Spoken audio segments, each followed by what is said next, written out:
शहर नांदेड़ के सरकारी अस्पताल के एक डॉक्टर की जांच रिपोर्ट कोरोना पॉजिटिव आई है। कहा जाता है कि यह डॉक्टर सरकारी अस्पताल में सीटी स्कैन मशीन बिठाते वक्त औरंगाबाद से आए हुए टेक्नीशियन के राब्ते में आया था। कोरोना पॉजिटिव डॉक्टर शाहू नगर में रहता है।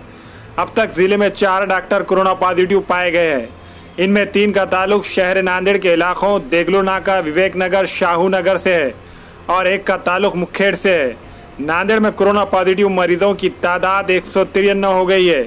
इनमें 9 की मौत हो चुकी है। 131 सेहतयाब होकर घर चले गए। इंतजामिया ने शहरियान से अपील की कि वो घरों में महफूज रहे, इंतजामिया से ताउन करे।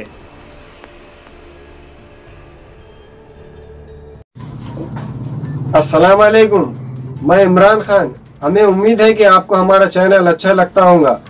लेटेस्ट न्यूज़ के लिए देखते रहिए नांदेड़ उर्दू न्यूज़ और न्यूज़ के पसंद आने पर लाइक, शेयर और सब्सक्राइब करना ना भूलें।